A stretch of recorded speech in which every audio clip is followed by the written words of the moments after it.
So இன்னைக்கு நம்ம JE advanced problem solving செஷனில் இரடவு புக்கில் இருந்து ஒரு thermodynamics and simple harmonic motion ரெண்டையும் கம்பைன் பண்ண ஒரு சூப்பரான ஒரு கொஷின் என்னென்னா, ஒரு சிலிண்டர், ஸோ அதுக்குள்ளே வந்து ஒரு பிஸ்டன் இருக்குது, அதோட மாஸ் வந்து எம், ஏரியா வந்து எஸ்.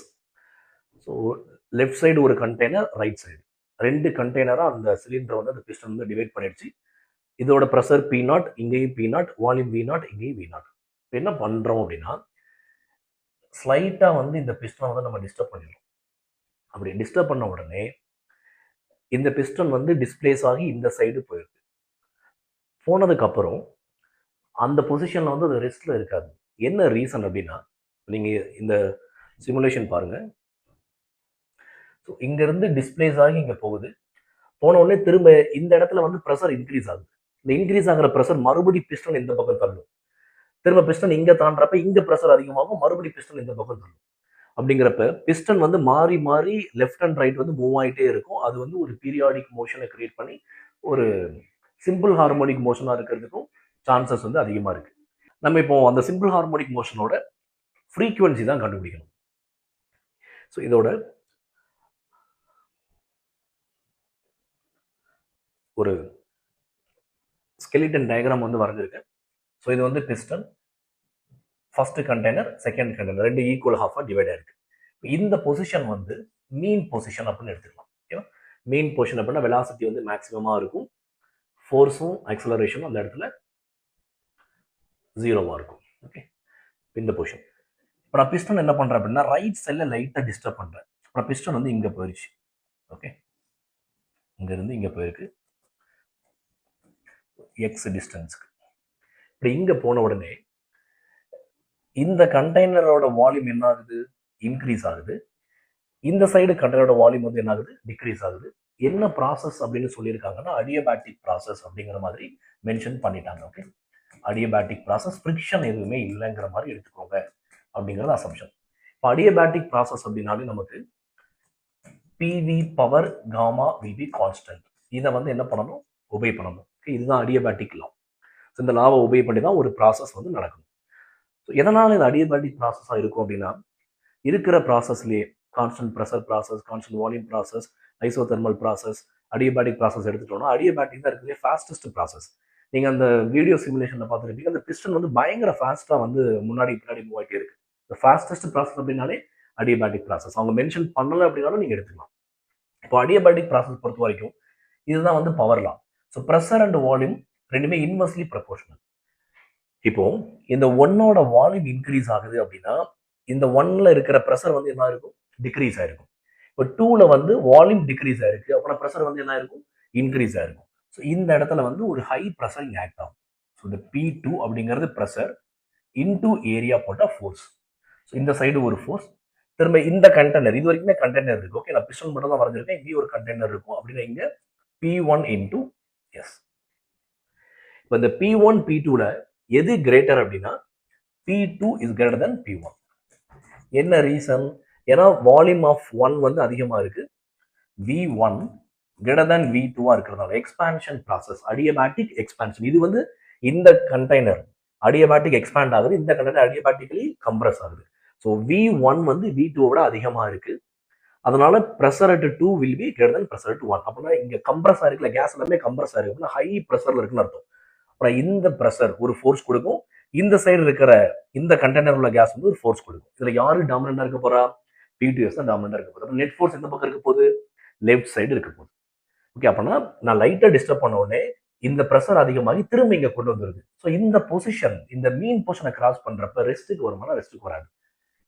ஏன்னா ஒரு பீரியாடிக் மோஷனை பொறுத்த வரைக்கும் ஒரு எக்ஸ்ட்ரீம் பொசிஷன் திரும்ப மீன் பொசிஷனுக்கு வரும்போது ஃப்ரிக்ஷன் எதுவுமே இல்லைன்னு சொல்லிட்டாங்க. ஒரு ஃப்ரிக்ஷன் இருந்தால் கூட ஜீரோ ஆகலாம். ஃப்ரிக்ஷன் எதுவுமே இல்லை அப்படின்னா அது கண்டினியூஸா ஆசிலேட் ஆகிட்டே இருக்க போகுது. ஸோ இந்த மீன் பொசிஷன் வரும்போது அதோட வெலாசிட்டி மேக்ஸிமமாக இருந்து ஓவர் ஷூட் பண்ணும். ஓவர் ஷூட்னா இந்த சைட்ல இருந்து இந்த சைடு ஷிஃப்ட் ஆகும். ஸோ இந்த சைடு ஷிஃப்ட் ஆகுது. நான் இங்க வரைகிறேன். ஓகே, ஸோ ஃபர்ஸ்ட் நம்ம ரைட் சைடு ஷிஃப்ட் பண்ற ஒரு எக்ஸ் டிஸ்டன்ஸ்.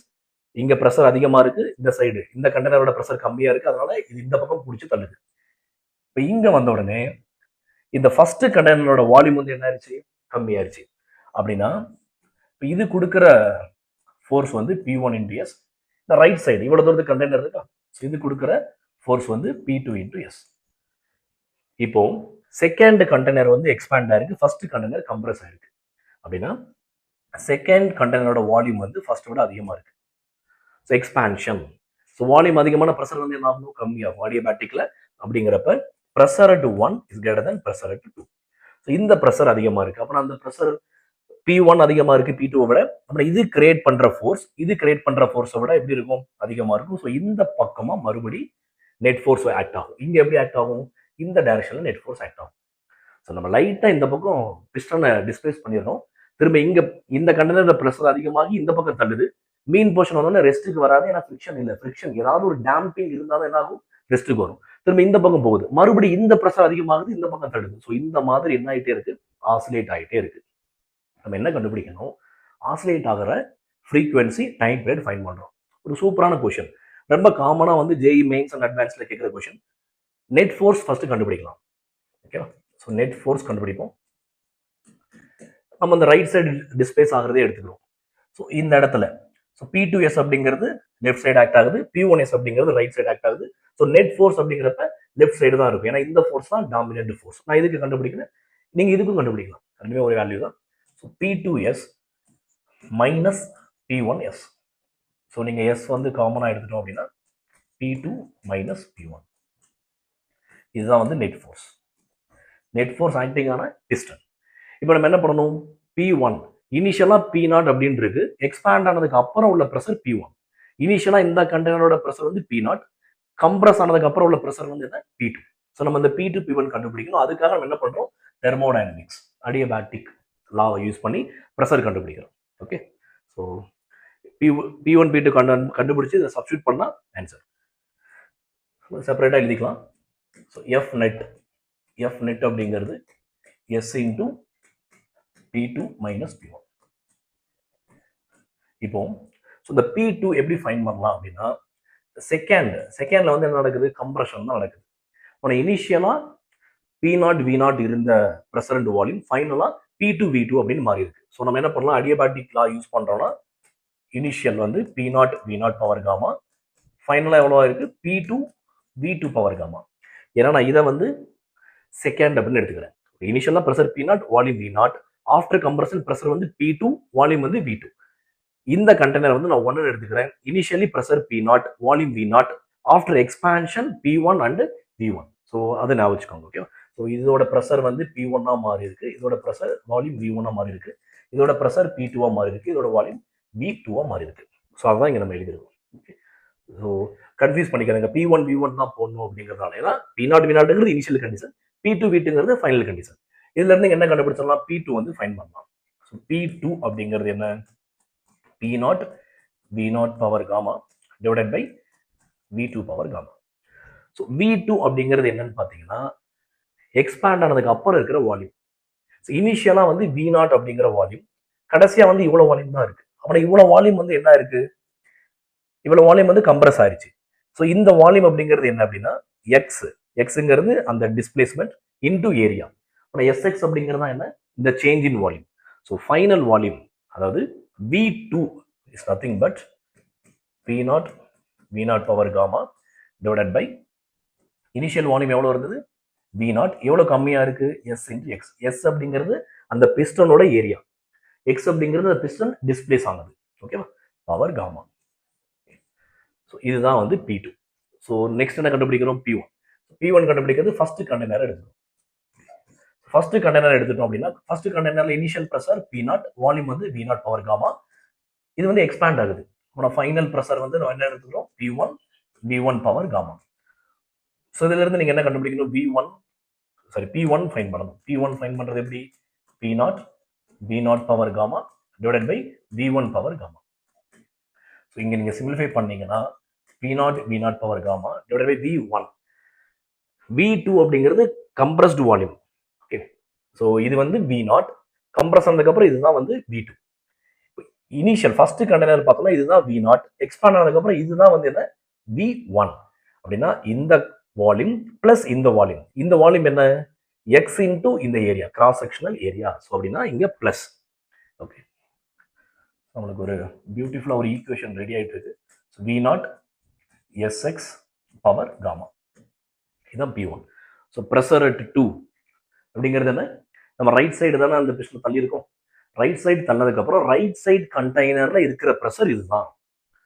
இப்போ ரைட் சைடு தள்ளதுக்கப்புறம் லெஃப்ட் சைடில் இருக்கிற ப்ரெஷர் வந்து இதுதான். ஓகே, ஸோ அடியபேட்டிக் லாவை ஃபாலோ பண்ணுது. ஸோ P1 தெரியும், P2 தெரியும், நம்ம அதை சப்ஸ்டிட்யூட் பண்ண வேண்டியதான். ஸோ நெட் ஃபோர்ஸ் அப்படிங்கிறது net force which is P2. So இங்கே P0 V0 பவர் காமா, இதுக்கப்புறம் ஃபுல்லாக மேத்தமெட்டிக்ஸ் தான். ஸோ இப்போ நம்ம என்னன்னா ஒன்ஸ் ஃபிசிக்ஸ் அண்டர்ஸ்டாண்ட் பண்ணிட்டீங்க, எதனால அந்த பிஸ்டன் மூவ் ஆகுதுன்னு தெரியும். நான் பிஸ்டனை டிஸ்பிளேஸ் பண்ண உடனே ஒரு சைடு வால்யூம் கம்மியாகி ப்ரெஷர் அதிகமாகுது, இன்னொரு சைடு வால்யூம் அதிகமாகி ப்ரெஷர் கம்மியாகுது. ஸோ இந்த பக்கம் தள்ளும். மறுபடியும் இப்படி பிரச்சனை வரும்போது இங்க வந்து என்ன ஆகுது, ப்ரெஷர் அதிகமாகுது, இந்த பக்கம் தள்ளும். So that there is an oscillation, periodic motion and simple harmonic motion. இப்போ அதை ஃபாலோ பண்ற லா வந்து என்னன்னா அடியபேட்டிக் லா. ஸோ எக்ஸ்பேண்ட் ஆகுது. இப்போ பிஸ்டன் இந்த பக்கம் போகுதுன்னா இங்க உள்ள கண்டெய்னர் உள்ள கேசஸ் எக்ஸ்பேண்ட் ஆகுது, இங்க இருக்கிற கண்டெய்னர் கேசஸ் வந்து என்ன ஆகுது, கம்ப்ரஸ் ஆகுது. ஸோ அதுல இருந்து நம்ம ப்ரெஷர் டிஃபரன்ஸ் கண்டுபிடிச்சு நெட் ஃபோர்ஸ் கண்டுபிடிக்கணும். That is the logic. Okay, இதுக்கப்புறம் நீங்க சப்ஸ்டிட்யூட் பண்ணி மேத்தமெட்டிக்கலா சால்வ் பண்ண ஆன்சர் அவ்வளோ. எஸ் ஏரியா வந்து எஸ்ன்னு சொல்லியிருக்காங்க. P2 minus P1. ஸோ நியூமரேட்டர்ல நம்மளுக்கு V0 பவர் காமா அதை எடுத்துட்டோம் அப்படின்னா ஸோ ரிமைனிங் வந்து V0 minus Sx power gamma plus 1 by V0 plus Sx power gamma. Okay, so நீங்க ஜே அட்வான்ஸ் ப்ராக்டிஸ் பண்றப்ப டைரக்டா இதோட ரிசல்ட் நீங்க பார்த்து வச்சுட்டீங்கன்னா better. 1 by A minus B minus 1 by A plus B அப்படிங்கிறது ஸ்டெப் பை ஸ்டெப்பா சால்வ் பண்ணலாம். ரைட், என்ன பண்ணலாம்னா S into P0 V0 power gamma. So நம்ம இங்கே எல்சிஎம் பற்றி சிம்பிளிஃபை பண்ணால் இங்கே என்ன இருக்கும், V0 plus Sx power gamma minus V0 minus Sx power gamma. So இந்த ஈக்குவேஷன் எழுதிட்டோம் அப்படின்னாலே நம்மளுக்கு ஆன்சர் ஆல்மோஸ்ட் ஆன்சருக்கு நெருங்கிட்டு இருக்கும். இதுக்கப்புறம் ஃபுல்லாக மேத் கால்குலேஷன் தான். ஸோ இங்கே வந்து A minus B A plus B என்ன பண்ணலாம், A square minus B square எழுதிக்கலாம். So you can write V0 square minus S square X square power gamma அப்படிங்கிற மாதிரி எழுதிக்கலாம். ஓகே, இது V0. இப்போ நம்ம என்ன பண்றோம்னா அந்த V0 அப்படிங்கிற டேர்மை வந்து இந்த டேர்ம்ல இருந்து எடுக்கிறோம். ரைட், ஸோ இங்க இருந்துமே V0 காமனா எடுக்கிறோம். இங்க V0 ஸ்கொயரா எடுக்கலாம். எடுத்து அப்படின்னா further simplification is P0 V0 power gamma. இங்க இருந்து ஒரு V0 பவர் காமா, இங்க இருந்து ஒரு V0 power gamma.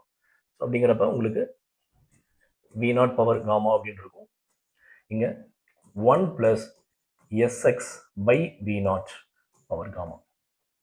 Okay, then minus 1 minus Sx by V0 power gamma. இந்த மாதிரி ஒரு எக்ஸ்பிரஷன் இருக்கும். ஓகே, ஸோ டினாமினேட்டர்ல இருந்து நம்ம V0 ஸ்கொயரா காமனா எடுத்தோம் அப்படின்னா V0 பவர் 2 காமா. ஏன்னா இங்க V0 ஸ்கொயர் இருக்கும், இங்க காமா மல்டிப்ளை பண்றப்ப பவர்லாம். ஸோ V0 பவர் 2 காமா அப்படின்னு மாதிரி இருக்கும். இங்க வந்து 1 minus S square X square by V0 square power gamma. Okay, so இப்போ இங்க ஒரு V0 பவர் காமா, இங்க ஒரு V0 பவர் காமா, இந்த ரெண்டையும் மல்டிப்ளை பண்ணா V0 பவர் 2 காமா அப்படின்னு இருக்கும். ஸோ இந்த டேர்ம் அண்ட் இந்த டேர்ம் என்ன பண்ணலாம், கேன்சல் பண்ணிடலாம். ஸோ கேன்சல் பண்ணிட்டோம்னா ஃபைனலாக நம்மளுக்கு இப்படி ஒரு எக்ஸ்பிரஷன் கிடைச்சிருக்கும். ஸோ எஸ் P0 ஓகேவா, நம்மளுக்கு கிடைச்ச எக்ஸ்பிரஷன்ல இப்போ ஒரு சின்ன அசம்ஷன் வந்து சொல்லியிருப்பாரு இரடோ ப்ராப்ளம்ல. நம்ம அந்த டிஸ்பிளேஸ்மெண்ட் எக்ஸ் அப்படிங்கிறது ரொம்ப ஸ்மால், வெரி ஸ்மால். இப்போ அந்த எக்ஸே ரொம்ப ஸ்மால் அப்படின்னா எக்ஸ் ஸ்கொயர் எப்படி இருக்கும், அதோட ரொம்ப ஸ்மாலா இருக்கும்.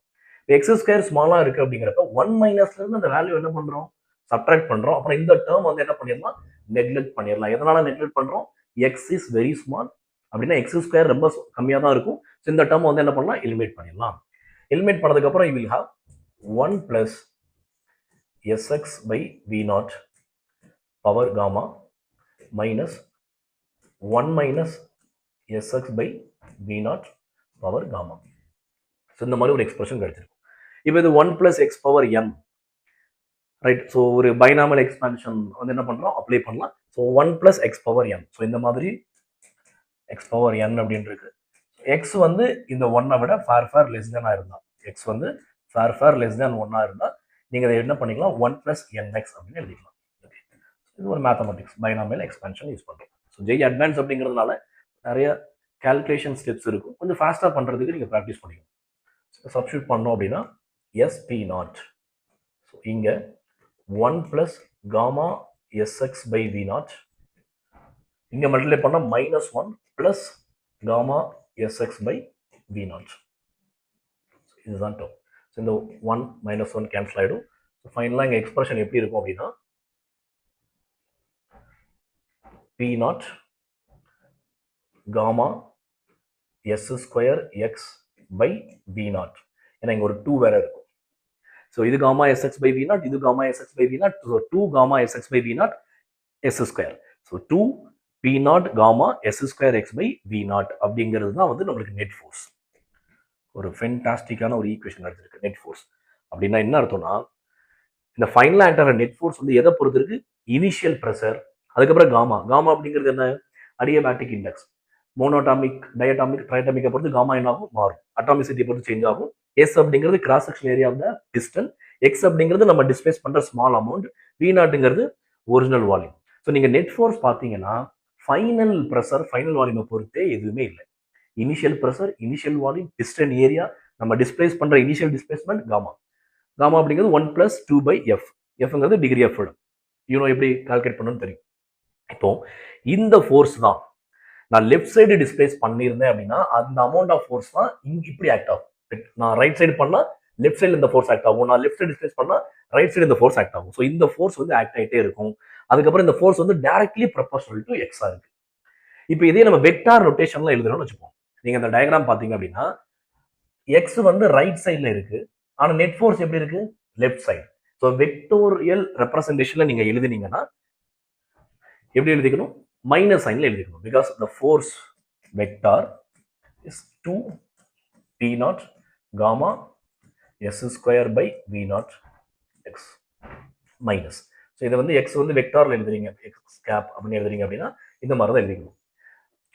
இது வந்து ஜஸ்ட் குவான்டிட்டி, எவ்வளவு ஃபோர்ஸ் ஆக்ட் ஆகுதுன்னு சொன்ன குவான்டிட்டி தான் இந்த ஈக்குவேஷன். இது வந்து என்ன அப்படின்னா எந்த டைரக்ஷன்.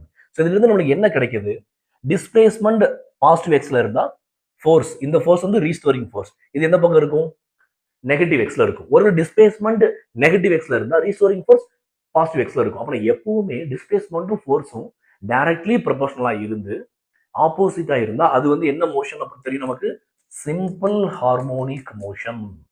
இந்த ப்ராப்ளம்ல இருந்து ரெண்டு பியூட்டிஃபுல்லான கான்செப்ட் கத்துக்கிறோம். அடியபேட்டிக் ப்ராசஸ்ல எப்படி ப்ரெஷர் கண்டுபிடிக்கணும் அப்படிங்கிற லாஜிக் தெரியணும். அதுக்கப்புறம் எது ஒரு எஸ்ஹெச்எம், ரைட்? இது நார்மலா எஸ்ஹெச்எம் கிடையாது, ரைட்? ஸோ நம்ம நிறைய அசம்ஷனுக்கு தான் எஸ்ஹெச்எம்மா மாறி இருக்கு. எக்ஸ் வந்து ரொம்ப கம்மியா இருக்கிறதுனால தான் எஸ்ஹெச்எம். ஸோ எஸ்ஹெச்எம்மா இருக்கணும் அப்படின்னா the force must be proportional to displacement and opposite it. இப்படி இருக்கணும், ரைட்? ஸோ இதுதான் வந்து சிம்பிள் ஹார்மோனிக் மோஷனோட ஈக்குவேஷன். இப்போ இந்த ஈக்குவேஷன்ல நம்ம கம்பேர் பண்ணலாம் F = -kx. ஒரு ஸ்ப்ரிங்கோட ஈக்குவேஷனுக்கு நீங்க கம்பேர் பண்ணிக்கலாம். F = -kx.